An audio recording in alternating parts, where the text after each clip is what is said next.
Happened in the 90s.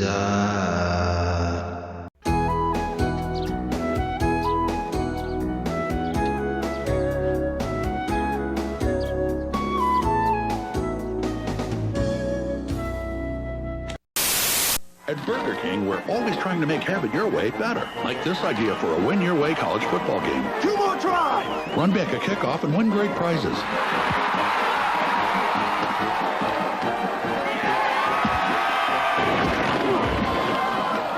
Then we thought, why not just scratch and win? This week, Penn State and Miami face off, and you could win $1 million, a Toyota RAV4, or the best tasting prize of all, a delicious Whopper. Burger King. When you have it your way, it just tastes better. And that dude came from Pittsburgh, and his mom owned, from what I remember, his mom or somebody in his family owned a grocery store called Fry's. And I don't know if you've ever heard of that, but the reason I bring it up is I think that his family is somehow in the Kroger, Ralph's. There's like a whole bunch of nationwide grocery stores. And I think Fry's is one of them. And I'm wondering, was he part of the family that founded the company? And if so, is he completely filthy rich? Do you think? Man, do you understand what so. I just said? I do, but I don't think he was involved with that family. That's a pretty, that's a vast last name to have. It is. You're right. You're right. But it's just a coincidence, because if you look on the back of your Ralph's card, there's a bunch of other businesses. And if you look, Fry's is one of those businesses. So we might have been around. I mean, we were around a bunch of rich people in Perrysburg, but who knows, Steve? But the rich, let's be really real, Matt. The rich kids weren't going to Woodlands. The rich kids were going to the school that Devin went to. I can't remember the name. There was St. Rose? Woodlands. There was Fort Meigs. There was Perth. Was it Perth? No. I can't remember.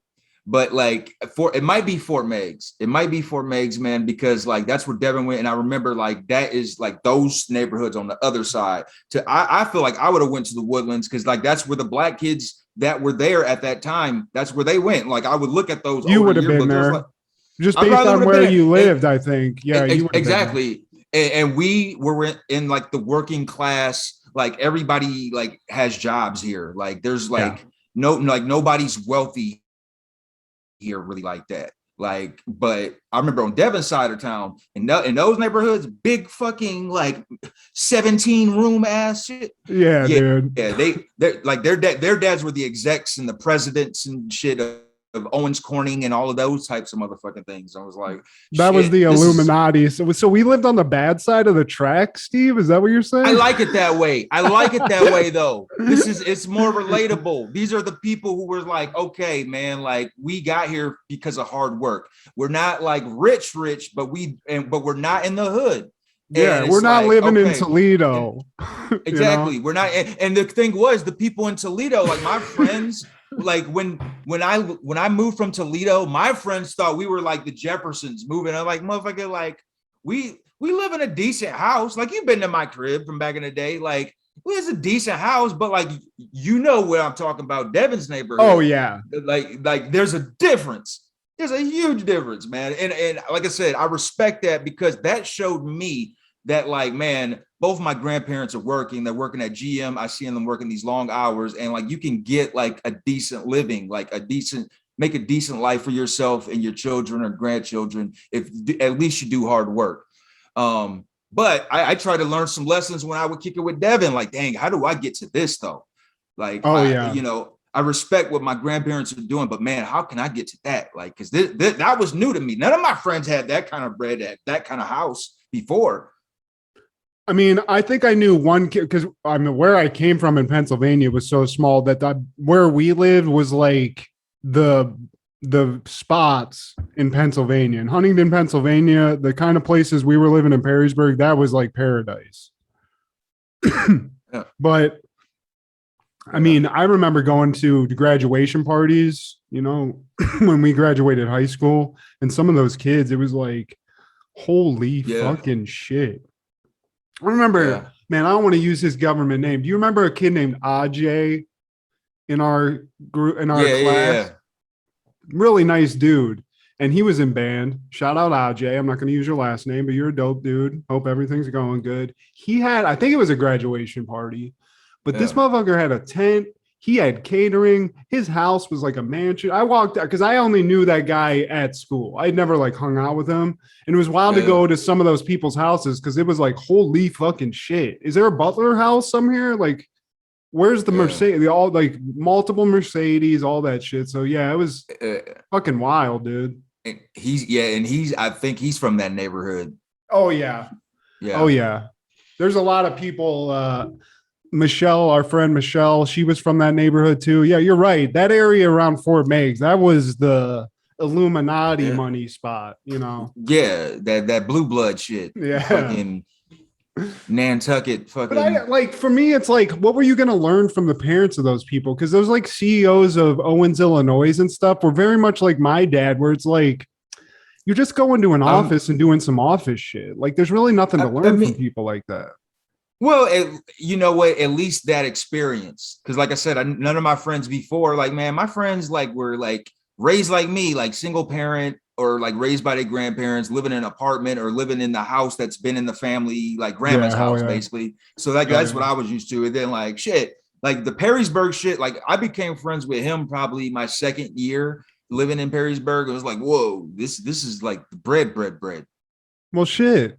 Well, Steve, we both got out of there. We're moving on up. You're a year old. I mean, you're a year older. I don't interrupt me because I just want to tell all of our listeners, Steve here, we just experienced a birthday, Steve. So happy birthday, my friend. Thank you, man. 38 special. Yeah, dude. You're looking great. We're doing great. So how do you feel as a 38-year-old man, Steve? Is it everything you wanted it to be? Sure. I'm already 40. It's already like I feel like this is what's 40 is going to be. Hopefully I still have the teeth I do have. Right, dude, we're both fucking in the midst of that shit. I'm telling you, I just need like a good year and I'm going to find some dentist that's like, just knock them all out. Give me some veneers, give me some TVTs and I'll walk around looking like fucking, Roddy on fucking with some bright new pearly whites, dude. Looking like Uncle Denzel in those memes. But happy birthday, man. And congratulations also because you and Kaleb Canino released an album, Ryme Skeem. So I'm not fully through the listening. I was busy Friday, so that's not an excuse. But everybody listen to it. It's on Spotify. Ryme Skeem. Steve, spell it out, please. RYMESKEEM, and that is Ryme Skeem. You'll see a black and white image of myself and my partner in rhyme. Pick that one because there's another Ryme Skeem, unfortunately spelled the same way, but if you look at the album art, it's fucking bland as fuck. It looks like pro paint. Looks like goddamn yeah, man. And the guy is he's been reaching out to us on our Facebook, and we'll look at them shits and leave them on red because I was like, hey, bro, like, you want to address this? Because I'm not really trying to fuck with it. It's like, so we just agreed to not even address it. It's like, hey. So have you read them? Because is he like, hey, you took my name, or what is the deal here? He does that's not the attitude. But he is addressing it. He's like, hey, obviously, because we're seeing his name, it's Ryme Skeem. And he's like, hey, guys, my name's Ryme Skeem, too. Just seeing what's up. He's kind of doing it in a roundabout way. What if his actual government name is Ryme Skeem? But he's like, hey, guys, come on. I need this. That's all I got. Well, hey, our shit's on Spotify. So, like, I don't know, man. I've been playing Ryme Skeem stuff. I don't know how this copyright shit works, but I've been playing Ryme Skeem shit on my podcast for like since 2019. So if there's a way that can be like copywritten or whatever, it is what it is, man. Like our shit's better. We haven't even played a spin of his shit because he's got like a little YouTube account. Like, man, he whack. I don't want to hear it. Don't care about it. Fucking sucks. Fucking blow, like, stop reaching out to us, bro. I didn't even know we get here, but like, yeah, man, we see your shit first. Hey, bootleg ass wish.com Ryme Skeem, stop. Fucking True Value, get in the zone. Fucking AutoZone ass fucking Ryme Skeem. No, bro. If you listen to the real Ryme Skeem, and like I said, and it's a black and white album cover art. This is this is him. Like this version of Whitney Houston, that's the Ryme Skeem we're talking about. Bootleg. Fucking misspelled. Bootleg. Yes. Right. But that's congratulations, man. That's dope. I appreciate anybody who's willing to release art like that. And salute to you guys. Congrats, dude. It's got some bangers, man. Please check it out. It's on Spotify and everything else. The government took his brain and placed it in the perfectly engineered body. Critics call Now and Again riveting. The X-Files meets the $6 Million Man. The most original new drama of the season. Now and Again premieres CBS Friday, September 24th. This is Steve G and Matt G with Happened in the 90s, a show where we talk about things that happened in the 90s. So get out your Energizer Bunnies and your King Griffey Juniors. Because first things first, I Papa freaks all the honeys, bunnies, Playboy bunnies, those wanting money. Those are the ones I like because they don't get Lathan but penetration unless it smells like sanitation. Yeah, I had to get some Biggie in there. Nice. Baby. Dude, what a show. What a list of shows we had this week. I mean, there was just too much this week. I almost feel like we cheated the listeners because we just couldn't pick everything that was notable. There's a lot of like iconic things on September 23rd in the 90s, man, episode wise. And what did we go with? We went with Macgyver and my GOAT sitcom of all time. I'm glad you said it. I'm glad you said it because it was one of my notes. I'm willing to do a versus. I'm willing to do whatever competition we have to, a bracket, to prove that Martin, the best episode of Martin, will beat any episode of any other sitcom, period. What have I ever asked you what your favorite Martin is? I don't know if I could pick, but I have two that I can name right off the bat. The episode where Bruh-Man steals his like CD Discman and he does the Nino Brown shit. The Nino Brown, yes, that's with the fake dog. And the episode where he finds out Pam and Tommy are dating and he freaks the fuck out. Yeah.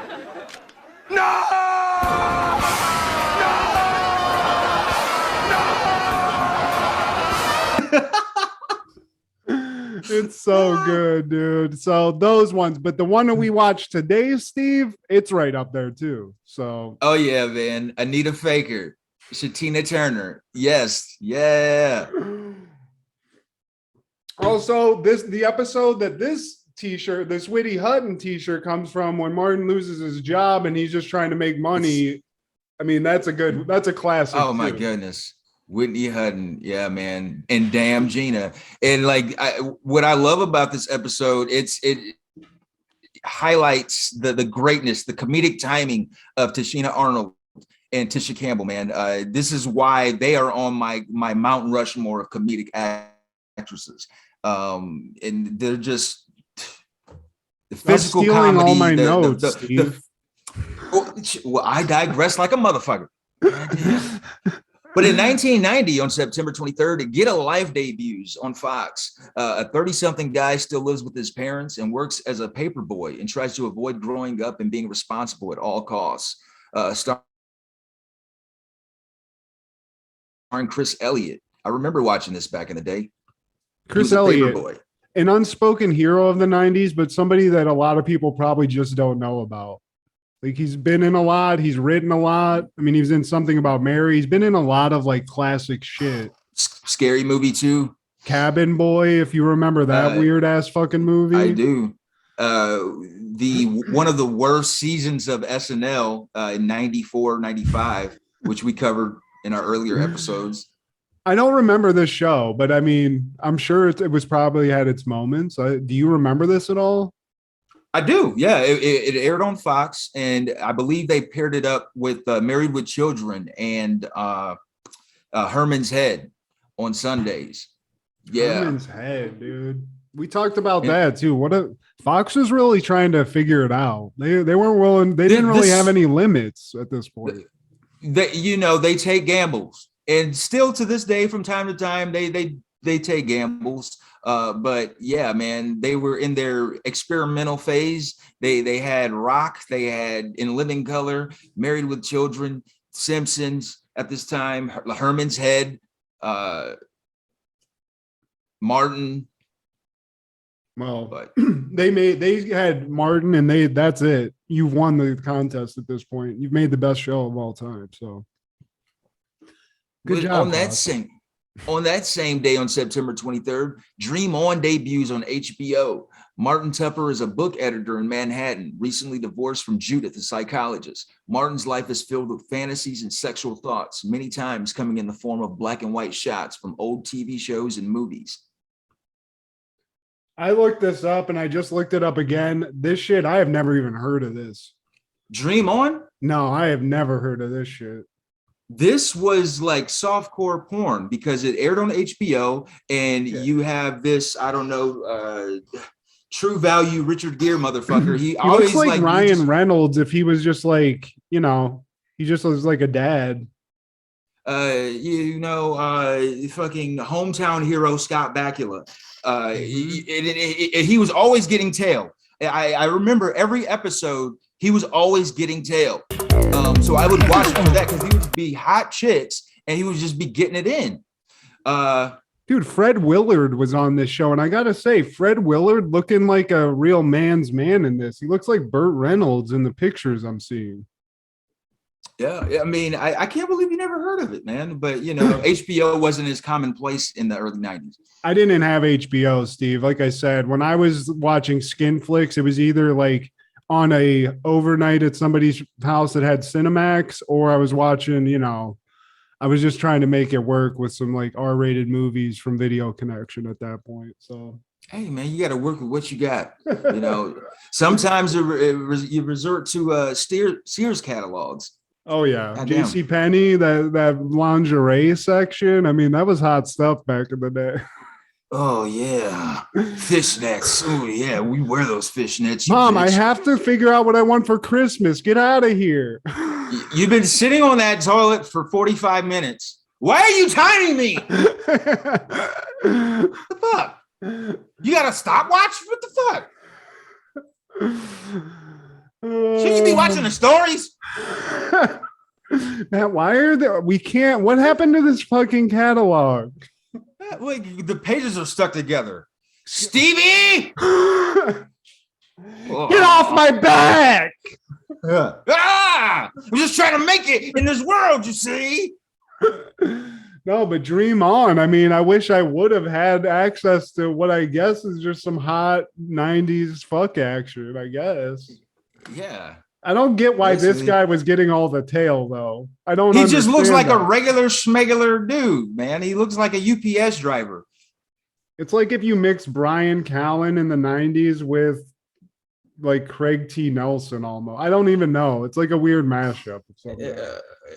He's Ben Stiller meets Coach K. Well, shout out to fucking Dream On, because apparently they had at least 2 seasons of this shit, and this guy was getting laid on the rag. So shout out. Yeah. Now, I've never seen that guy ever again since this shit. I don't know. I'm sure he's been in shit. He might be on some Troy McClure. Hi, you might have seen me from this, but I haven't. His name's Denny Dillon, and I can't say. I mean, They didn't even put him on IMDb, probably. So Denny Dillon. Yeah. I feel like he introduces himself with these. Hi, I'm Denny Dillon. Hey, oh, you 2 shooters. Ha, double pistol. Ha. He's like the bartender from fucking Love Boat. Out of sight. Yeah, Denny Dillon from Dream On. Denny Dillon was probably on Love Boat. I'm gonna look it up, Steve. If Denny Dillon was on Love Boat, we're killing it right now. I hope. Let's just hope he's not on crack. I don't want to alarm you, but Denny Dillon's doing good in Hollywood. Okay, he's working right now, so we're idiots. We're assholes. Well, I digress like a motherfucker. Sorry, Denny. Congrats, and congrats on getting all that premium tail back on the day. back in the day. Yeah. I mean. But in 1991, on September 23rd, Macgyver is airing the episode The Hood. Everybody's in the hood at this point. The boys are in the hood, Leprechaun's in the hood. Now Macgyver's in the hood. Macgyver done been everywhere. He done been in the rainforest, been in the army, been in the Sahara, been in Asia. And now he's in the hood. This ain't the hood, Steve. This is Venice Beach hood. So I guess, but the hood nonetheless. There's a black lady in it, so that's the hood. This is first of all, Steve, I was like sitting there when we were picking episodes and I said, I want to watch MacGyver. I never watched it. It seems like a great concept.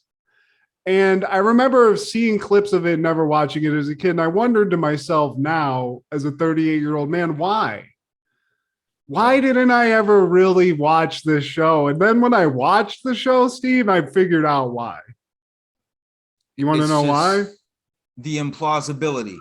The shitty, like the most insane writing I've ever seen. And also, when I saw that the episode was 40 minutes long and the obviously this was an hour-long show on TV, my heart broke because that's just way too long. It's just, I was like, why are we here? Like, half of this episode, everyone, is MacGyver being talked to with his talking to his landlord at a new apartment. That's it.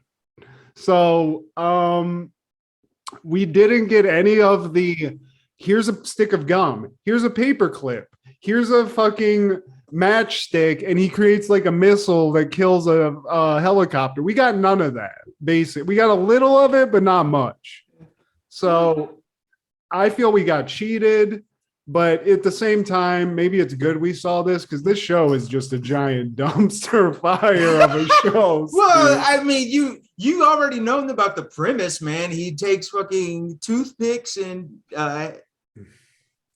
in theory, it should be the greatest show of all time. You know, if this was a 30-minute show, it would have been so much better, but it's not. Well, that's MacGruber.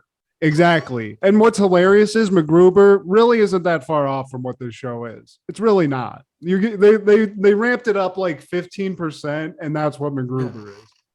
Yeah. But this show starts. The best part about the show, the theme music.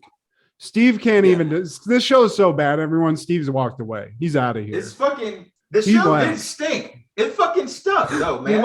It fucking. Like, yeah, man, I gotta get my vape to fucking smoke this fucking episode out, I man. mean, it needs fogger. It needs to get fogged out. I mean, and when I heard and even when I saw the title of the episode, Steve, The Hood, I said to myself, oh boy, this is gonna be a good one. The Hood? Okay. Because like you said, we were in the hood all the time in the 90s. So I was looking forward to it. Turns out the hood is Abbot Kinney Boulevard on Venice Beach, which is the hipster hood. And I guess in the 90s, it was the hood. And MacGyver's moving into a new place.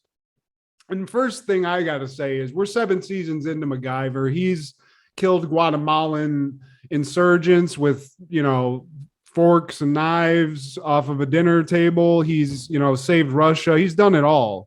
And this guy still has to rent. He still has to rent, Steve. It doesn't add up. What's going on? But anyway, that's sad. MacGyver, Moving on. He's moving into Venice Beach. It doesn't look like a very nice place, but he's moving into this apartment. And his landlord is this guy who I can't remember his name, but he looks like some sort of like Serbian porn producer when you walk up. He looks like he's fingering somebody in a bowling alley bathroom. That type of guy. yeah. I'm watered down Mick Fleetwood. He's his name. That's one of the first things that came to mind. He's like, man, you're the Fleetwood Whack, motherfucker. Fleetwood Whack, dude. That's perfect.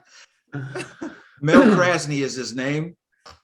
And he's showing MacGyver the neighborhood. And the neighborhood, if you've never lived in Los Angeles, one thing very accurate about this is the nightmare menagerie of people that live in this very close-knit neighborhood, that they're all in each other's business. He meets the landlord. That guy's weird. He meets a woman we meet that's important to this episode, Kelly. Kelly's very, much the nightmare female neighbor that I had named Tanya, who speaks a mile a minute, is insane, and is very much like the cat person. She's got a million cats, one of those people. She's having problems. She even asked the landlord for some fucking money, which weird flex, but never been in that position. But the guy even gives her some money because the neighborhood's that close, Steve. She offered to blow him. Yeah, there was even like a weird acknowledgement when the guy loaned her money, because he was like, he did a weird nod where it was like, he's getting his dick sucked later. There's some agreement here, This has happened before. Yeah. Freakwood, Mac. You fucking Mel Krasny. My full name is Melbert G. Krasny, but you can call me Mel. And Mel's showing MacGyver the fucking digs. MacGyver's got a rider truck full of swag. He's got a motorcycle. He's looking a lot also like Joey Lawrence. I think he stole Joey Lawrence's wardrobe from Blossom, because if you look behind him, it's exactly the same. That's definitely the shirt from the opening credits. And the vest, Steve, the black vest, the weird chain that you don't need, and the whole getup is very Joey Lawrence. So MacGyver's moving in, and this is not where I want to see MacGyver. I want to see him in the midst of a jungle, Steve. I want to see him in a helicopter, doing something. I don't want to see him driving a U-Haul truck to Venice Beach. Okay, I don't want that. But that's where we're at. Yeah.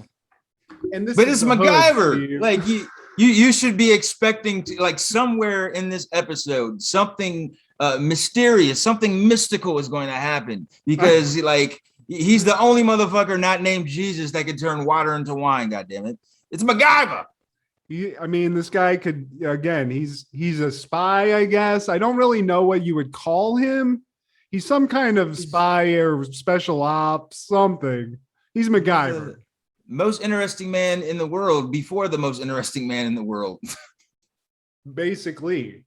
And if you got a paper, he's like fucking Stephen Baldwin in Half Baked. If you got a paper clip, a watermelon, and like a PVC pipe, he'll make you a gravity bong. Like, this guy's good at a party as much as he's good in the jungles trying to annihilate some kind of an insurgency.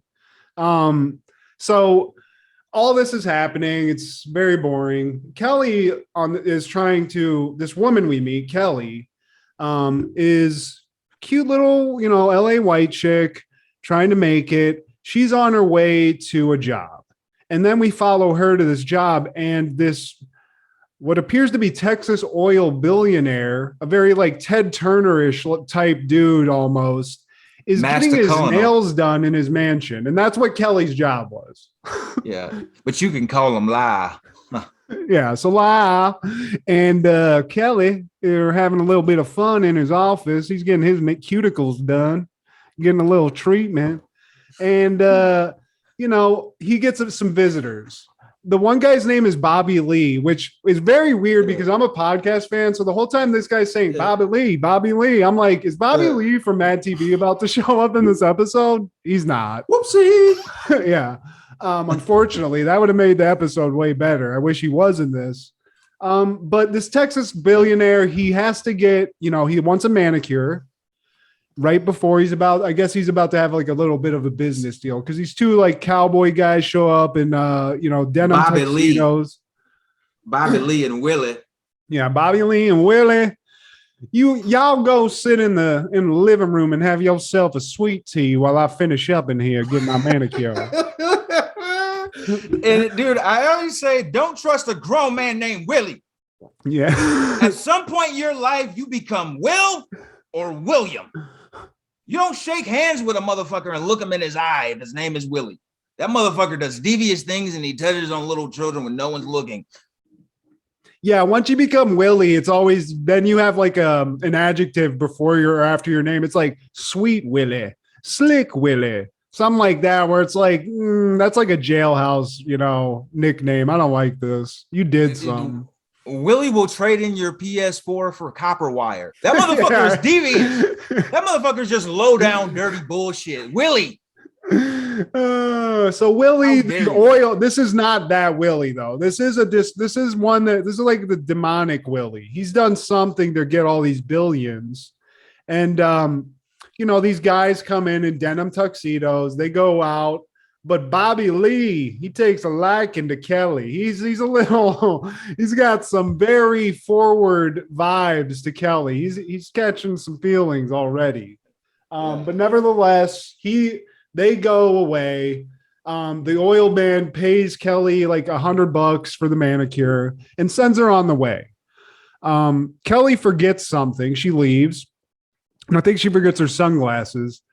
And then she comes back and just lets herself in. And the oil man and these two guys are in the midst of this discussion. Turns out, like most billionaires, this billionaire's into some shit. They're doing some scam. I think it's related to pension funds. I don't know. Something's going on. It's some fucking rich white collar shit's going on, but somebody's caught on to this. So the oil man wants to have that guy killed, and these Nesbitt. Yeah, exactly. So Richard Nesbitt's on the hit list, and Bobby Lee, he's a man for the job, baby. He's very much. He's the hit man. I don't like the other guy. I don't even, what was his name? Bobby Lee and Willie. Okay. Whatever. Yeah. Bobby Lee is the guy we need to worry about. But anyway, the whole time they're having this discussion, Kelly gets her glasses and then she sits like Bambi in like a deer in headlights, watching these guys talk about killing men. And she's just in a doorway, like, but listening, very much not like hide behind the fucking corner, Kelly, you dumb fucking bitch. They see you. They aren't T-Rexes from Jurassic Park. Like they can't see me if I don't move. No, but it's the early 90s, and you can be in plain sight in an episode and not be seen. This is Kelly, Steve. It's like, well, get out of the house. But they see her. And she doesn't even try to like move. Fucking what's his face is like, how long have you been standing there, Kelly? Knowing goddamn well she's been standing there forever. Long enough. I don't remember, like she leaves. Okay, that's what happens. So finally Kelly figures it out, starts running, and gets in like a fucking landscaping truck. She hops on, gets in the back of a landscaping truck and just holds that. You're leaving out the broom, the good old fashioned broom, fucking Adam West, Batman and Robin fucking trick. Oh, they're following me. Oh my God! Put a broom up through the fucking door handle. And then gotcha. So they're locked inside the house from outside. Because she put a broom through the fucking door handle, the door knocker or some shit. Kelly's got it, Steve. She's a manicurist. She's got the skills. Yeah, I mean, for a Macgyver episode, they really went Rocky and Bullwinkle.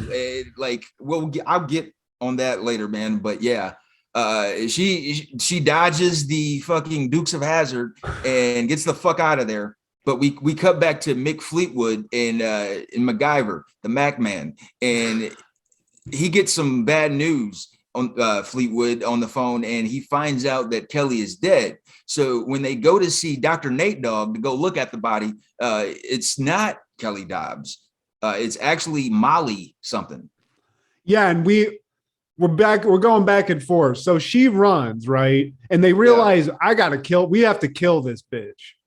Mm-hmm. I think so. Doesn't Bobby Lee hire his cousin Will that's the guy in the hotel room? That's who we're talking about. Willie. Is that who you're saying is Willie? Yeah. He gives him a picture of that bitch, and he's like, or no, he gives them her business card. Today, Junior. We cut back to Macgyver. Man's, like you said, with the landlord, and we hear Kelly, oh my God, she's dead. So we think Willie killed this woman, the manicurist. They get there. It's not that woman, Steve, because turns out Kelly is actually Molly. And Molly used somebody else's business card. She wasn't a manicurist. Wasn't that the case? No, her name is Kelly, and that's how Mick Fleetwood and Macgyver know her. But she's telling the fucking Dukes of Hazzard that she's Molly. And Molly Dinsmore, her name is, she's the one that gets murdered. And Molly Dinsmore is like a character actress. So they fucking Boss Hogg and Luke and Duke, they eventually realized that, like, oh, her name's really not Molly. She's really Kelly. I'm sorry. I smoked a lot of weed before I watched this, which is why I actually laughed so much, but it did make that part of it confusing. So regardless, the woman that from the beginning is not dead. The psychotic redneck Willie, who just kills, he's there just to kill people. He killed the wrong woman. And now the oil guy's pissed. And Bobby Lee is like, I got this. I got it all under control, Dad. Or he was supposed to take care of it. He was supposed to take care of it in the first place. Yeah. Yeah, because Colonel Massa Colonel, he was giving that job to Bobby Lee. And Bobby Lee was like, well, I'm just gonna pass it on to my cousin, sad ass silly gun. Fucking, and then Willie over here lassoing the TV in the hotel room. He fucking like, so yeah, like he's trying to also pass the blame to Willie. He's like, but Massa Colonel, he's like, this motherfucker, but like, no, it's your fault, because like I gave you the job. The fact they're just calling this guy Massacre. Colonel Massa. But fortunately, Steve, Bobby Lee assures Massa, Colonel Massa, there ain't nothing I can't fix. There ain't no goddamn problem I can't fix. So I got this. I'm gonna kill Nesbitt, and I'm gonna get that bitch. So just hold your horses. Give me a couple of days. Bobby Lee on it. So, okay, we got that happening. Yeah. Macgyver this whole time, he's just trying to move into his fucking apartment. If I'm Macgyver, I'm like, okay, Molly, Kelly, I don't give a fuck who's dead. I need to get my couch in this fucking apartment. This truck, I'm almost at the day. If I go another hour, I gotta pay for another day, guy. You're costing me money at this point. I'm pissed. But again, this is a nightmare neighborhood in LA, because as much as he wants to move, all these batshit crazy neighbor people keep showing up like, oh my God, this, that. Hey, Macgyver, Mama Lorraine shows up, Steve. Mama Lorraine, she's a neighborhood fun person to hang out with. And who's she? It's Miss Cleo's like understudy. Calling me now. Mama Lorraine shows up. I'd be like, you can keep, if I'm Macgyver at this point, I'm like, keep the deposit. I'm not moving into this place. I can't move in here. I'm a spy, goddammit. I'm the owner of your soul. Mr. Macgyver, I think Bomba. But here's the thing, though, man. You can say what you want about Macgyver, but if Macgyver doesn't go to heaven, I feel like none of us have a shot, because he always puts others before himself. Just like you touched on, man. Like the motherfucker's supposed to be moving in, and then all of a sudden his arm sleeve is just yanked either way. Like, oh, well, I need you to save me from these fucking like tycoons over here. I need you. Well, like, what happened to me moving in? Like you all ain't even left yet. Can somebody pick up a box? Like, I'll save this bitch. Pick up the TV. Help me with this real quick. But he doesn't even flinch. That's what I'm saying, man. He's like, I'm Macgyver. That's all right, bitch. This all right. What we got to do? Damn, man. Like sleeves. Let me roll up these Macgyver sleeves real quick. All right, Mama Lorraine, you had a dream. Okay, that's weird. And then they realize all this shit's happened, where the wrong woman was killed. Molly's out there in danger. And the landlord calls the cops. I want a missing persons report on Kelly now. Yeah. I'm trying to piece it together because there was like so much going on, but it's a lot, man. Marijuana affects the memory.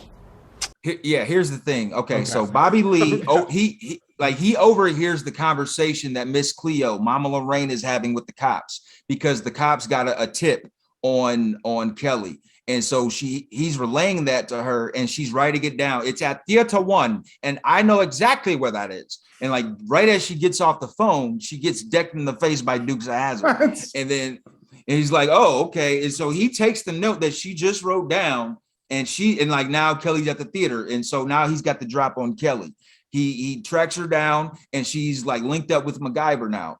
And Bobby Lee comes out of the woodwork with his pistol. And even though the man has a pistol, what does he do? He goes Boris and Natasha with it and attaches him to this fucking like Wile E. Coyote like device. I'm just going to like put you in this fucking BDSM fucking chamber.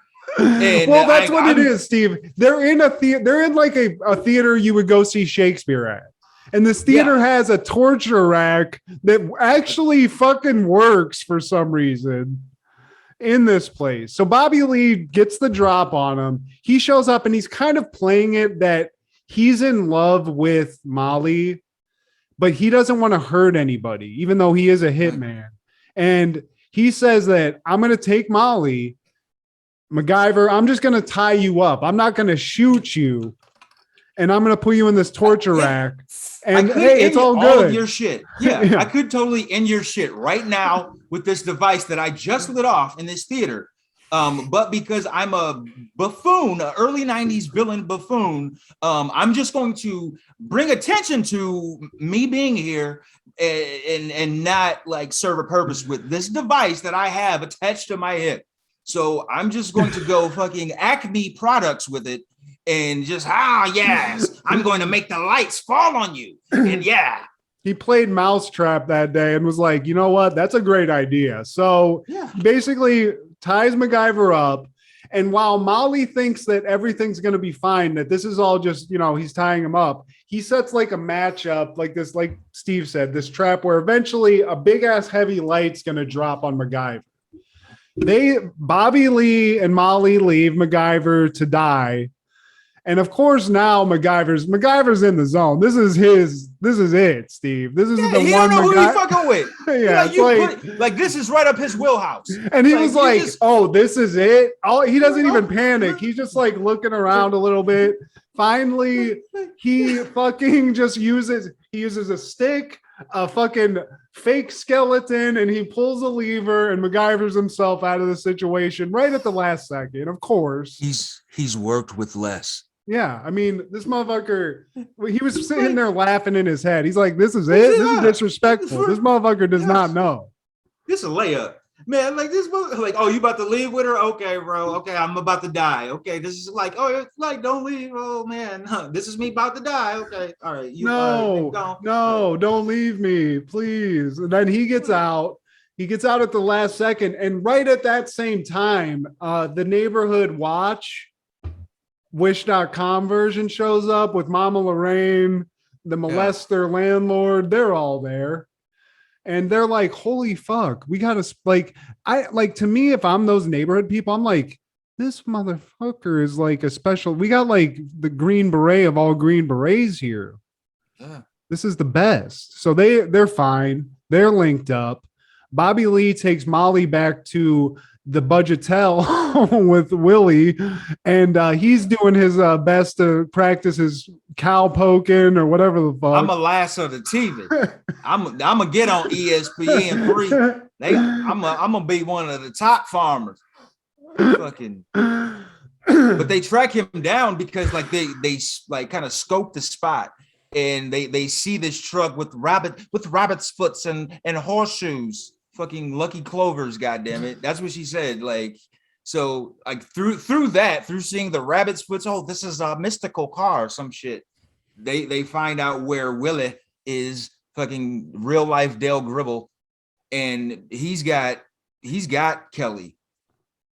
And Bobby Lee is left also. So Bobby Lee, it's like very much, remember in Dusk Till Dawn when George Clooney leaves the bank teller with Quentin Tarantino, and it's like, so Willie's in this hotel room with sexy ass Molly, and Molly's popping off at the mouth, and that's like now it's becoming like he's about to kill this bitch. He was supposed to babysit, but he's about to just straight Robert De Niro this motherfucker from Jackie Brown and just shoot the bitch. So about to do some murder sex. I want to fuck, marry, kill Kelly.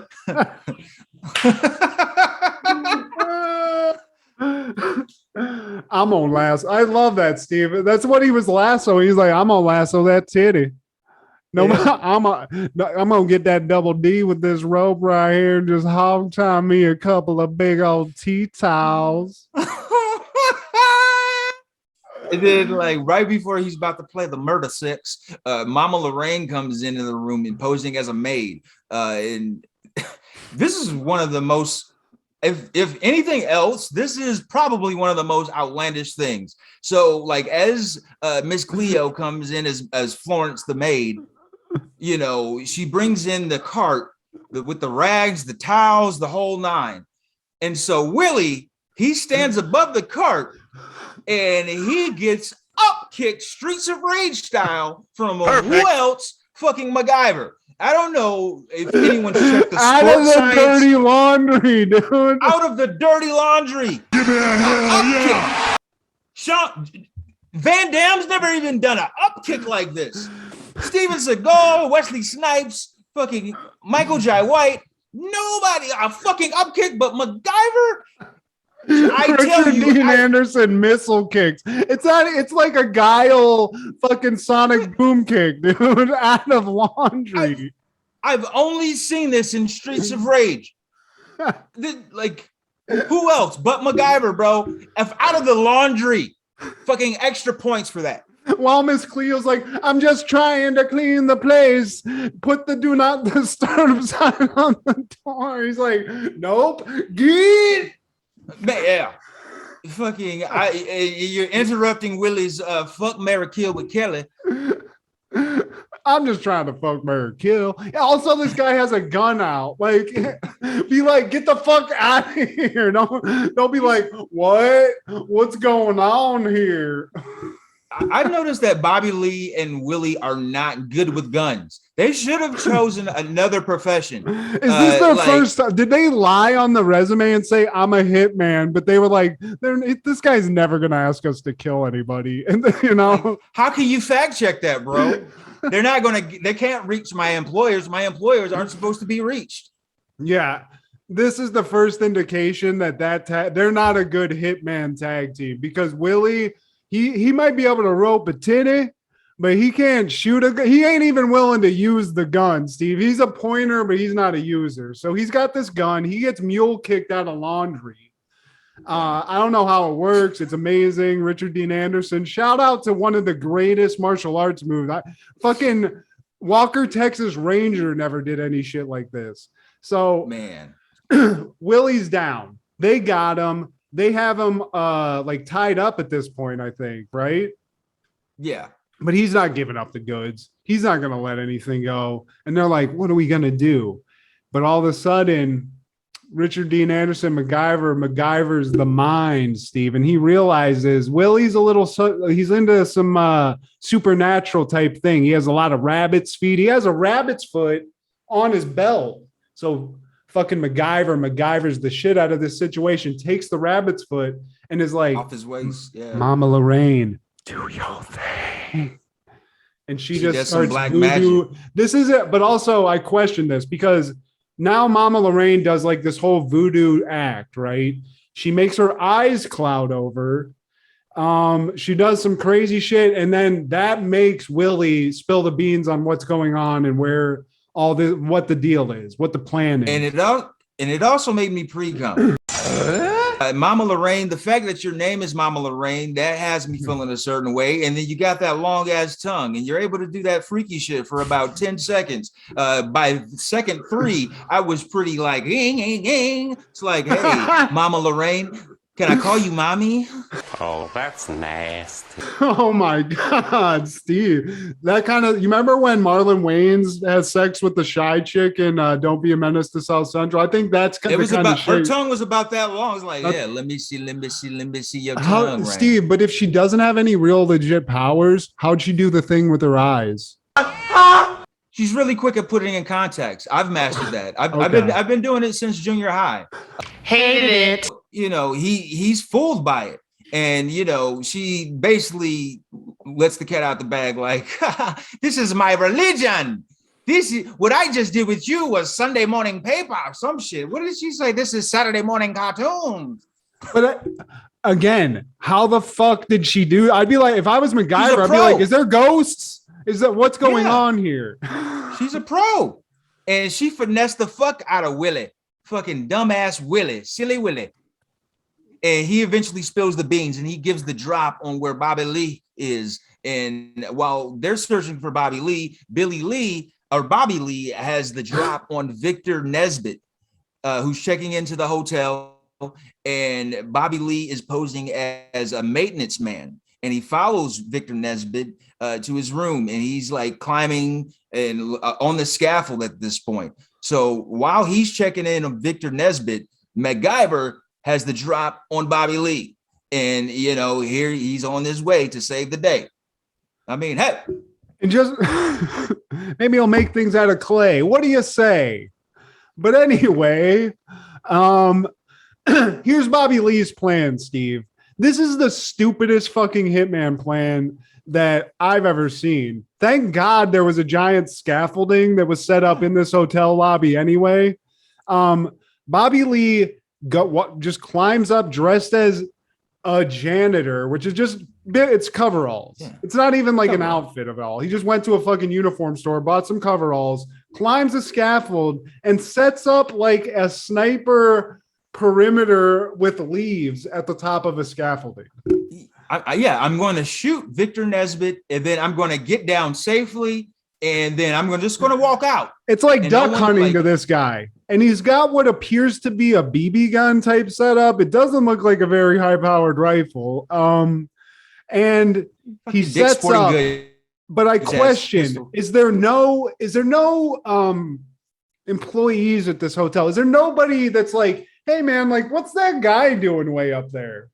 Yeah, what is that? You don't have to be an employee. Are there people with eyes that see this person high up in the air holding a gun? It's like, maybe just it's spray paint. Maybe he's painting. Yeah, like I guess what's that laser? Okay, I guess that's it's a janitor, guys. He's got coveralls. There's no way he's up to anything bad. But anyway, that's his plan. So there's a giant, maybe let's say 40-foot scaffolding, multiple levels. I'd say at least 3 to 4 floors high. He's up there. MacGyver's down below, and he grabs I believe, fire hose. And the MacGyver situation now is to use this fire hose. He ties it up around the base of the scaffolding, connects it to water, all while dodging sniper shots from the worst hitman of all time. This guy could not hit anything. He couldn't hit the fucking pond next to MacGyver. This motherfucker sucks. So MacGyver sets up his fire hose MacGyver thing, turns on the water. This whole time, I mean, Nesbitt should have been dead 50 times if this guy's ever shot a gun. But he's missed 50 shots. MacGyver hits the water, and the scaffolding falls. This guy falls 60 feet probably in the air, hits the ground. He's fine. He's a fucking buffoon. He's so bad. Victor Nesbitt isn't even privy to the whole situation.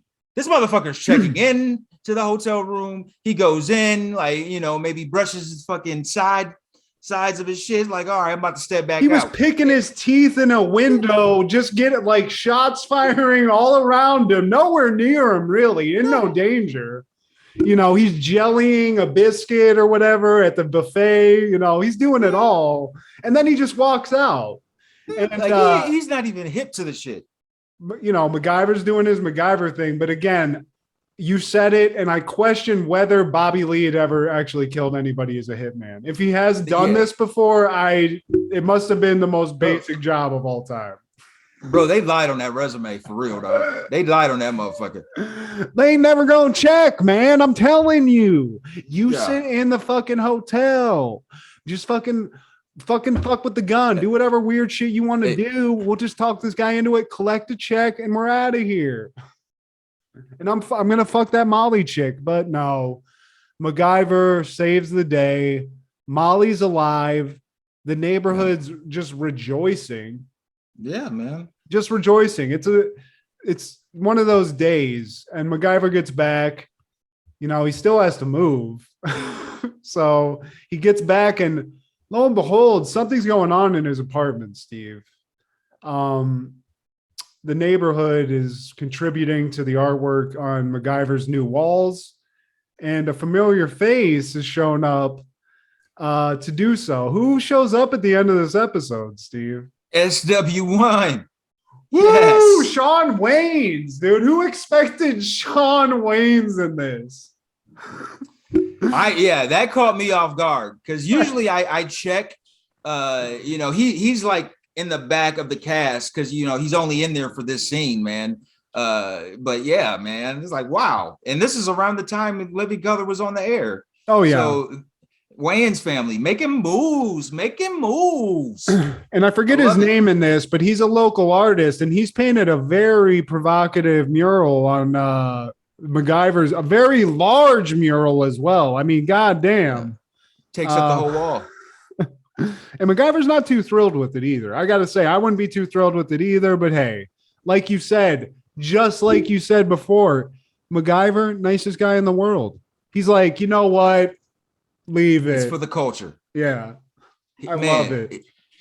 If he ain't going to heaven, we ain't got a shot. He Macgyver, does it for the people. I don't know what branch of the army or what branch of the military you're in, but thank God you're there because you're a true king. And I hope that I question why anybody wanted this to be rebooted, but I know they rebooted it as well. And I was shocked by that. If it ain't Richard Dean Anderson, I mean, why even bother? God. Rich. John Elway faced this coach 4 times, going 2-2 against him. But Elway had the greatest respect for this coach. He called him tough, smart, and demanding. He called him his mentor. He called him his hero. He also called him Dad. Expect more from an original. Original Coors. Brewed a mile high. Original Coors. What'd you expect us to drink? On that same day, Mad About You debuts on NBC. And it's been nominated. I remember seeing them at the Emmys all the time. Fucking, it might have won a couple. And I never really cared for Paul Reiser. Only an Alien. That's the only thing I ever liked him in. He was in My Two Dads. It was him and that George Michael looking motherfucker. But I mean, Helen Hunt back in the day, Steve, I approve of that message. This used to be on all the time and it went into syndication and they would play it all the time. I was never a fan of this. Sorry anybody. Sorry, all you Mad About You fans, but Paul Reiser's like a Seinfeld that couldn't to me. I mean, he's like that. I don't know. I'm not familiar with this shit completely, but I feel like he has that same kind of approach. Like he's just like an amalgamation. He's just like he's like the stereotypical 90s like stand-up comedian, like nebbish. You know, he'd have like rolled New up York sleeves on a fucking like suit jacket type thing, that type of thing. But he was good in the movie Alien. I know he was in that. I mean, he was a pretty good actor, but this was like one of those white shows, like Whitey Whitington White. You know, it was just not. I didn't enjoy this. This was just boring, middle-aged people sitcom that I just was not watching. So, yeah, I was sad about it. And on September 23rd, 1993, Jag debuts on NBC. And I don't know how it lasted this long. It's about as bland as these goddamn graphics. Who did this? A PHS student? Jag was an NBC show. It was, man. I always thought this was CBS, but it was boring. It like should a have CBS been. Show. It fits. I mean, they basically like old ripped off people Jacksonville. porn. For some reason, old people love watching those CBS like military shows or cop show like NCIS, SVU, Navy, NCIS, all that shit. Put Gary Sinise in a show and have him looking at documents, and old people are gonna love that show, Steve. And this shit lasted, I want to say, for like 11 seasons. Jesus. Jag me off. Man. You know who probably wasn't watching Jag in 1993 on September 23rd, Matthew? Me. Or me. Yeah, you're right. But in 1994, on September 23rd, Shawshank Redemption premiered in theaters. Yeah, man. It's one of the top 10, you could say, of 90s films. It's won tons of accolades and it's acclaimed. It's on a lot of critics' lists and Rolling Stone and Village Voice and what have you, things of that nature. This is one of my favorite movies. I don't watch it a lot. It's an intense movie, but it's very good. I feel like this is when Morgan Freeman really started getting a lot of heat. I mean, I'm sure he was getting a lot of heat before, but I feel like this is really when the Morgan Freeman, freight train started as far as him being a respected actor. I always was shocked. It's a Stephen King written story, and that always shocked me because this doesn't have a lot of the things you apply to what Stephen King I usually apply to. It's not ghost shit. It's not some psycho demon clown. It's not any of that. It's just a really fucked up story about a guy going to jail and like getting out. Just that whole shit. It's weird. For someone that has never read a Stephen King novel, I can still say that the man is probably the GOAT because I've never read any of his stuff because that's not my style. I read more nonfiction and bios. I get it. But yeah, I mean, for the fact that you said all of that, man, he's branched out in different ways, man. He's a fucking, if you do read, because I used to have jobs. That job I had when we were in college where I worked at the gas station, I would just read books all the time. And I've read a lot of Stephen King over my life. I do like reading his books. I'm like you. I prefer to read when I do nonfiction shit. But him, that's a different story because he's, no matter what you read, he's got a fucking million books. Yeah. 90% of them are fucking good as fuck. I just now, like this week, we finished a series based off of another book that he wrote called The Outsider. And they made a HBO mini show series, whatever you want to call it, based off of that. It's fucking fire. So the guy's just prolific. He's talented. And a crazy thing about him, a lot of his early things that he wrote, like Carrie, The Shining, and Cujo specifically, he was so fucked up. He doesn't even remember writing them. He used to be a big drug addict and alcoholic. And he tells stories about Cujo specifically that he has no memory of writing that book at all. Wow. He's that good. He was just like in a blackout pumping out hits, dude. Carrie, the movie and book, he threw that in the garbage and his wife was like, you got to sell this. This is good. And then that started his career.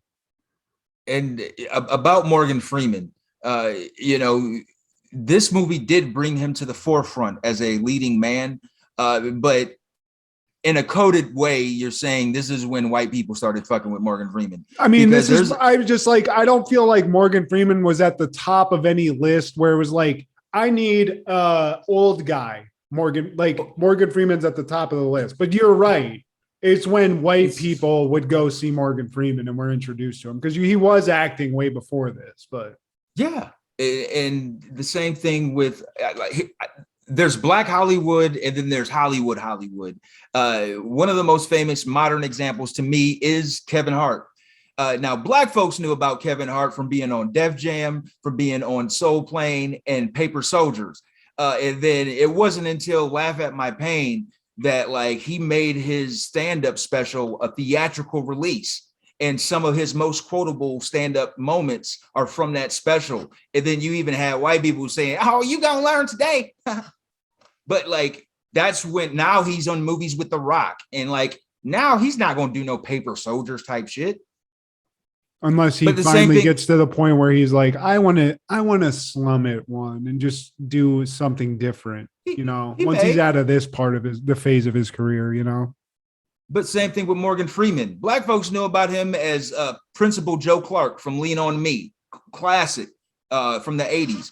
And then like he was doing stuff before that. Like I still need to see the movie he did with Clark Kent when he's a pimp.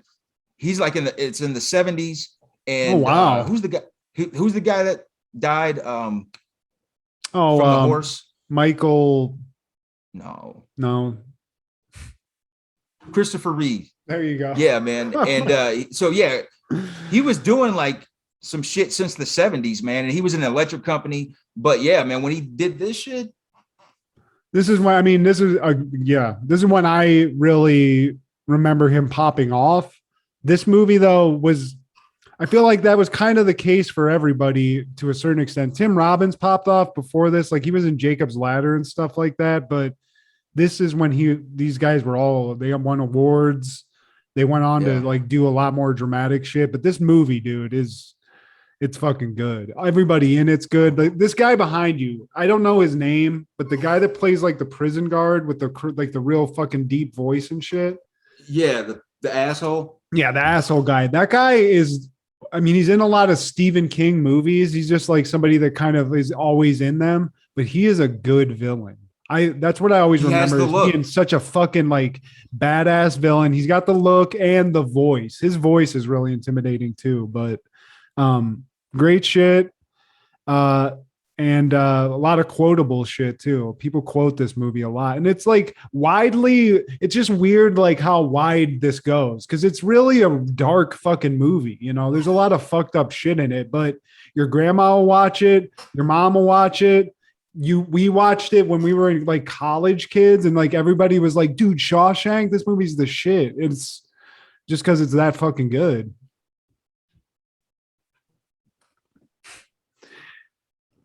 Andy Dufresne crawled through 3 miles of shit to get out of that pipe. Andy came to our cell block. Andy got raped because he cannot fight. Andy liked jelly and syrup. He had no choice. But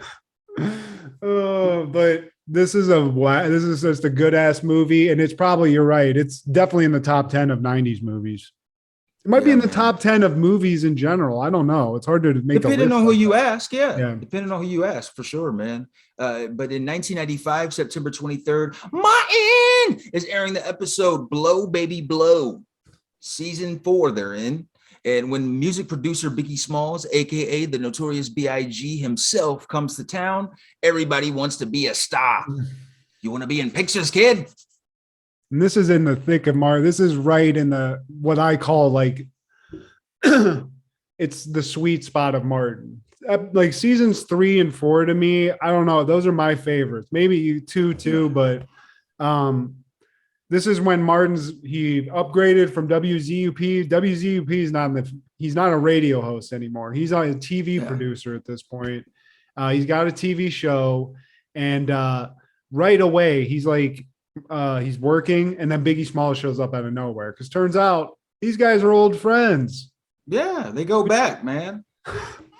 And they're chopping it up, and Biggie's like in town to find a backup singer for his tour. He's come to Detroit, and trials and tribulations of being famous. He can't go anywhere without having millions of people just trying to get money, get a job off of him. He even was in a hotel, and some woman came in while he was taking a shit, trying to give him a fucking audition tape. Steve, why it's that bad?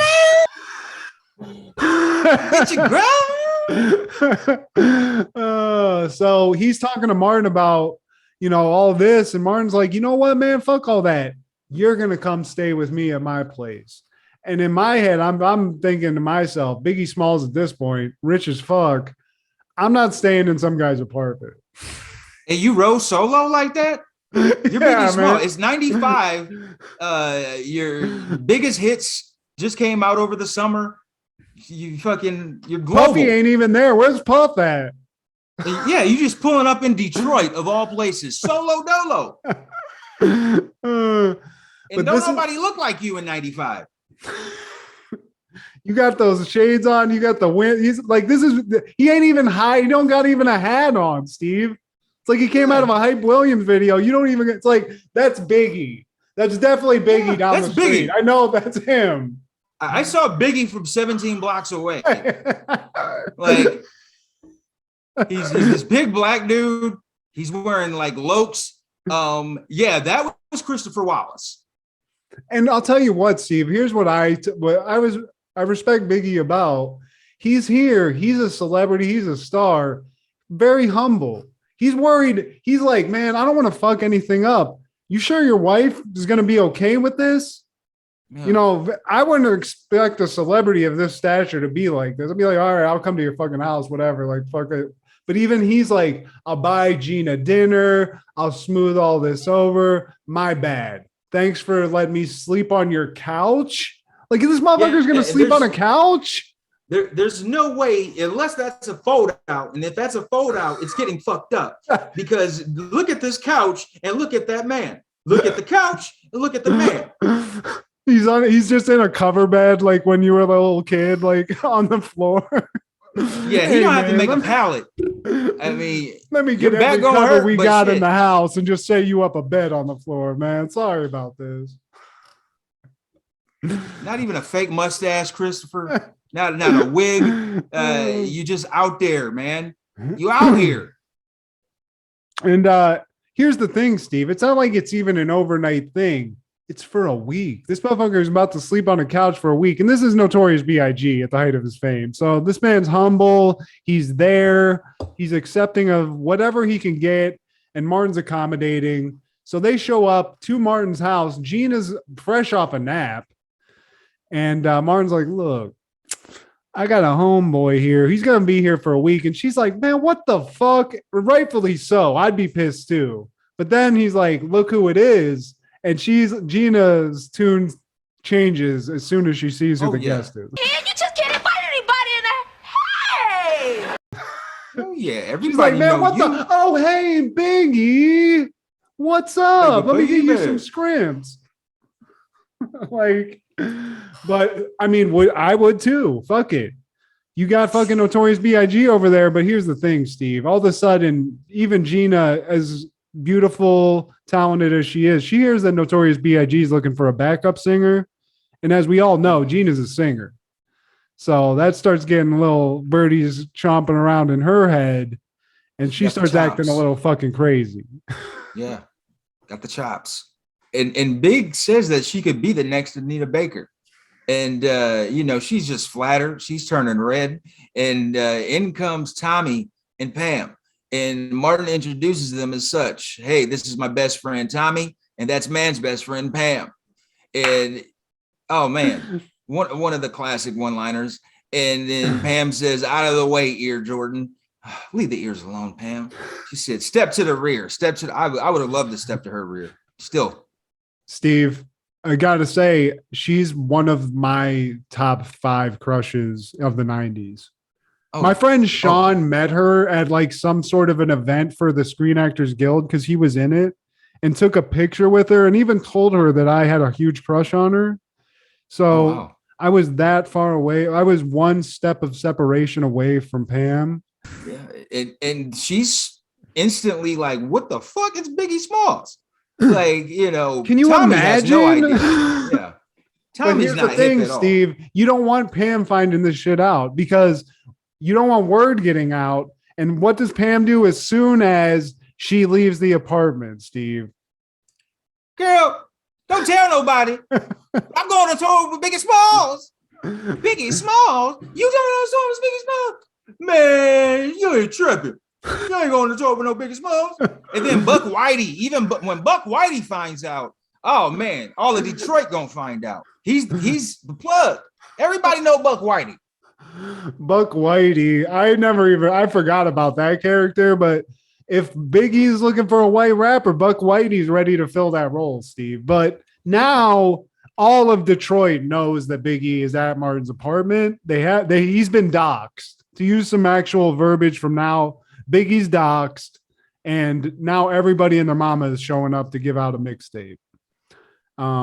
Cole shows up and embarrasses himself, as only Cole can. These are literal tapes, guys. These are tapes. This is how 90s this shit is. And Pam shows up. Doesn't she show up? Who else shows up with the tapes? Well, Gina comes out in the sequin dress and she's like singing into the brush, into the broom and shit. And she's getting compliments. Oh, that's a fly dress. Oh, that's a little old thing. Girl, I'm still making payments on this. Talking about little old thing. And then in comes Pam with that donkey. And Notorious is like, all right, so like we're gonna do the auditions on your show. Okay, bet. So how we gonna get through these people though? Then in comes Pam, and she's just like, or Martin says, like, oh, we just saddle on a Pam.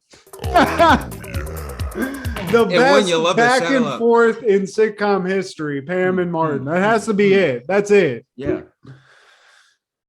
So yeah, Martin's going to use his show as the audition. He's going to get a good show, and Biggie's going to be able to find his new backup singer all in one fucking. You're going to kill two birds with one stone. So they saddle up on Pam. Which, Steve, what would you give? I mean, what are we talking here? Are we signing a blood pact with the devil to have one night with Pam? Is that what it is? Is this one of those like Sophie's Choice things? I mean, she's my hall pass. She is my hall pass. I'd give my soul to Mama Lorraine for 5 years. It's in the cards, Steve.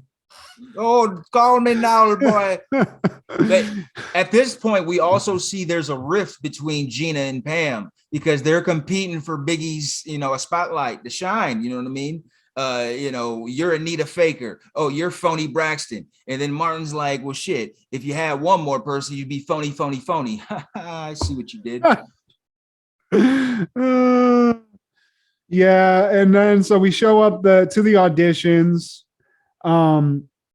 There's some guy. I mean, these are like some Gong Show level auditions. There's a guy juggling apples, singing "We'll be coming around the mountain." The mountain when she comes. We'll be coming around the mountain when she comes. And then Martin's like, "Man, get your ass on! What's coming around the mountain? Coming around the mountain." And then Pam shows up as Shantina Turner. Yeah, looking like she got electrocuted. When I think of a home. And this she's killing it though. If you want to see like why we're saying Tashina Arnold's like one of the top funny women of all time, this is it right here. She's crushing it, man. Because like she's pulling off. It's very like cosplay Tina Turner. She's pulling off the look. She's got the sound, and she's sexy as hell. And it's hilarious at the same time because she's doing like all of the like facial like mannerisms and like just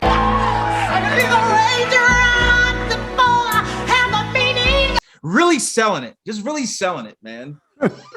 Yeah, she is killing, dude. But that's one of the things they'll do this a few times on Martin where Pam and Gina sing together or they're just singing, and not only are they funny, but they can fucking sing. They really can fucking sing. So Pam's killing it. But then right when she's like at the height of killing it, Gina has to interrupt. She fucking kicks in the door looking like fucking Anita Faker. and they have like a sing off. They start singing them like against each other. Best man. No. And they end up actually, like basically getting into a fist fight. They rip off each other's wigs at a certain point, and it becomes a whole thing. It becomes a fiasco. Yeah. This is the fucking highlight for me, man. The pinnacle is fucking like they're ripping each other's wigs off, weaves and all of that, man. And it's fucking crazy, man. So the show, it's off the rails. I mean, the audition, who knows? Who knows what happens? We cut away and then we fade up, and it's everybody in Martin's crew just looking salty on the couch. We find out it's basically a week's gone by. And Martin himself is he's pissed. These guys. Cole, can you ask Gina to pass the remote? And she's like, baby, but it's been a week. Okay. Cole, can you remind Gina that I don't care if it's been a whole week. I still ain't speaking to her or a little scoop ball head buddy next to her. And then Cole's like, I'm not talking to Gina or Pam. So Tommy, tell her that she don't care if it's been a whole week. He still ain't talking to Gina or what you call it? Scoop ball. Her little scoop ball head buddy. And he's in, Martin's like, Pam should have known better. I mean, she's been to obedience school. Fucking zing, zing, zing. And then to make matters worse, just to rub salt in the wounds, a commercial or the TV show comes up, and we see who actually won the backup singer job, and it's none other than the winner. Yeah. Shanae herself. Oh my god. And she even performed Gina's song. She performed the Anita Baker song. So it's just, this is like, I didn't remember this episode other than like it was the one Biggie was in. Just another proof that this show is one of the best shows of all time, because this shit was hilarious. So we even finished the episode with him performing Give Me One More Chance, man. That's like, cherry on top right there. And he did that a couple of times too. I mean, this was one of the shows where they featured a lot of like musicians. I mean, Brian McKnight sang the song to Gina when him and Gina got engaged on the show. Like they had like a lot of famous like performances on it. So cool episode, man. Cool to see Biggie. And I got to say, dude, Biggie, great in the show. He killed it. I mean, he had to play himself, but still he did good. I mean, it's 95 and Biggie's on top of the world, man. So like the fact that he was showing up, like we didn't care. Like it was like, oh my God, he could have been a fucking astronaut for an episode. It's like, it's Biggie Smalls. No, yeah. It makes no sense that like we have this rapper playing an astronaut in Detroit, but fuck it, it's Biggie Smalls. That's where my head was. It was cool to watch everybody too when he was performing, because you could see just like they just did shots of like Martin and the cast and crew like watching him perform, and you could tell everybody was like, holy shit, like this is just get a little personal concert with Notorious B.I.G. It was dope. Something else that I caught, like Tommy had no idea who Biggie Smalls was, and he was like, I loved you in that video, you can't touch this. And Martin says, damn, that's MC Hammer, we had him on last year. And technically he's right, because he was in that Ryme Spoons episode where they're investing in a restaurant, and they were trying to figure out what they were going to do. And Cole suggests, Ryme Spoons, you give them the food for free, but they pay for the spoons. And MC Hammer is at the end of that episode. So yeah, man, that was like a little I don't know, Easter egg of a comment, man. But cool. Any callbacks, honorable mentions, takeaways, man? Well, we kind of went over it because my call out was actually about Shawshank Redemption and how, strangely enough, when you think of all like the classic movies of the 90s, this movie that was just it wasn't like an action movie. It didn't have like a lot of exciting set pieces. It was dark, is one of like really the most memorable movies of the 90s, and how Stephen King to me is so prolific. And that really, since we already covered it, I don't want to go too much into it. But one thing I do want to add that I had on my call outs, since we're both creative people, just a recommendation. Stephen King has a book about writing, the process of writing, called Stephen King on Writing. And it tells you, it's like sort of a textbook. It does have tips from him on what he does, like the process and his ideas on how to write. So you can get good tips from him, but it also is sort of semi-autobiographical, and it shares stories like that one I told you about his wife picking Carrie out of the trash, or him being so blacked out that he didn't remember writing Cujo. It's again called Stephen King on Writing. It's a very old book. It's been around for a while, but I have it as somebody who tries to write and wants to be a writer. It's a really cool book. So recommendation there. Right What on. about you? Man, a couple things. In 1998, News Radio is airing the episode Bill Moves On. And this is the episode where they address Phil Hartman's death. And his character obviously has to die away too. And they said that the cast cried. I mean, obviously so. I've heard Joe Rogan. People can say what I don't even really listen to Joe Rogan anymore, but he was on this and he shared stories in the past about this moment of time where Phil Hartman got killed by his wife. If anybody doesn't know, he got murdered, like his wife, it was a murder suicide. So his wife killed him, shot him, and killed herself. Yeah. And I think they were in the midst of a divorce. It was tragic. Phil Hartman is one of the funniest people of all time and definitely one of the funniest people in the 90s. So this show had to pick up the pieces. It's crazy they addressed it. I don't really remember it. I wasn't really watching the show that much at this point. But I believe John Lovitz, they tried to sort of put him in the place that Phil Hartman was on the show after this. John Lovitz, and then what wasn't the Canadian guy from Kids in the Hall? Or was he already on the show? Dave Foley. Dave Foley, was he already on the show? He was on the show the whole time. He was like, I don't know what his job title was, but he was on the show the whole time. But yeah, man, this was like a really crazy thing. And I remember this happening because he was in a bad like marriage. And it all sort of culminated in this. And I mean, it was a very famous incident. It was very public. And man, can you imagine like where Phil Hartman would be now, dude? He was so prolific then. You can only imagine. But News Radio, I actually liked the show. I don't know if you ever watched it, but I always thought it was kind of a funny show. I didn't at the time, but like I wish it was on because I do appreciate Phil Hartman and I appreciate good ensemble cast. I like Joe Rogan. I like, was it Candy? I can't call her full name, but it was the sister on the show. I always thought she was a hottie. She was the same lady that was in CB4. Yeah. I forget that lady's name, but yeah, she was on it. Andy Dick was on it. Joe Rogan, Dave Foley, the guy who, the stapler guy from Office Space. He's in everything. That guy. Okay. Andy Dick, yeah, and then Candy Alexander, that's her name.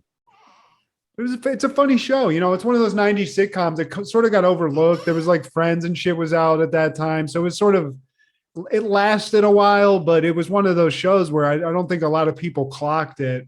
Funny, and I mean, especially when you don't get a lot of opportunity to see Phil Hartman and stuff now. Obviously, he was hilarious in it. He was sort of an aloof. One of the DJs on the radio network that show is about. So crazy though. What a crazy story, that was a wild one. No doubt. Actually, I think that's all that I had. But what's going on in Crushgasm? This week, I can actually tell you who she's going to have on. I believe the girl's name is Elishaba. Hold on. 1 second. I'm sorry, I have the note right here, Steve. I'm an idiot. I smoke too much pot. Girl at the Rock shows, and it's going to be about emo crushes. So maybe something that we don't know a lot about, so we could educate ourselves. But as always, tune in because these things are fucking great. She's about to have somebody that was on the show Ink Master very shortly. I don't know if anybody was ever into that. I used to love binge watching Ink Master, but Kendra's getting a lot of really cool guests, and shout out to her. Check out Crushgasm every Wednesday, new episodes. What about Over the Culture? Man, this time we're talking about Goodfellas as it aired in 1990 on September 19th. Man, it's that's probably top 2 favorite movies of the 90s, Steve. Easily. What's weird about that movie too? Sorry to just sidetrack Sally you while you're plugging, but even that's another movie, violent, lots of a lot of naughty behavior. Everyone loves it. My mom loves it. My old dad loves it. Kendra loves it. It's a mob movie that everyone loves. It's so good. So Sorry, sidetrack Sally. So many quotables. You're always late. You're gonna be late for your own funeral. Fucking shine box, all of it. So if I told him I don't shine shoes. The Leota laugh meme where he's like losing his shit.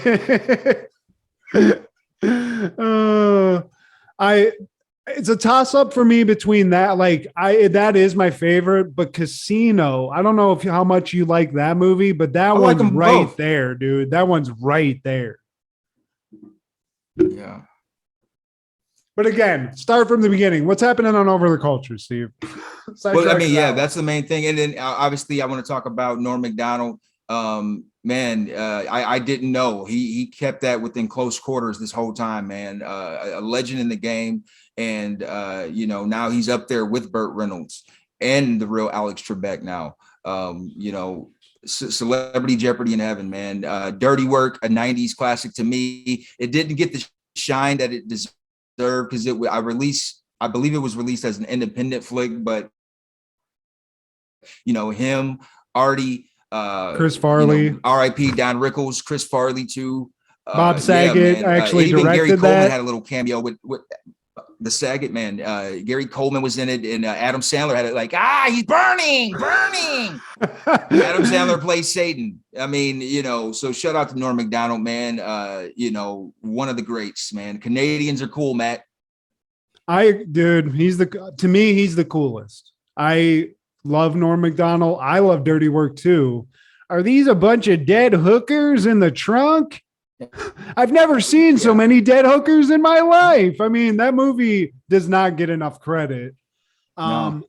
It's sad that he died, man. And it is crazy. Sometimes he's one I didn't know had cancer, Chadwick Boseman, these people that are, celebrities, and you're like, oh, they must be on top of the world and they're dealing with something like that.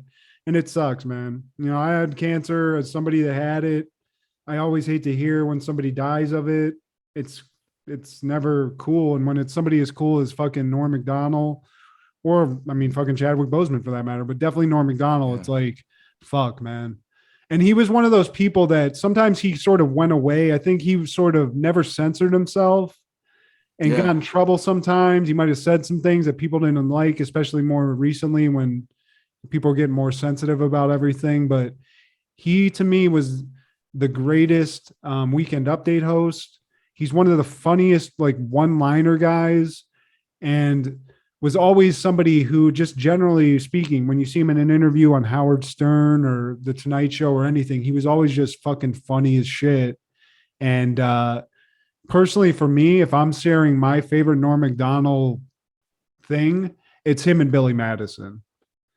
He's not, he has a very Robert De Niro and Jackie Brown role in that, where he's just sort of in the back, sort of high all the time, but very funny, very much just playing himself almost. And it's sad, man. Rest in peace, Norm Macdonald. You're a legend. For sure, man. Yeah, man. To one of the greats, bro. Please like, share, comment, subscribe. This is Steve G and Matt G. Call us now. What happened in the 90s?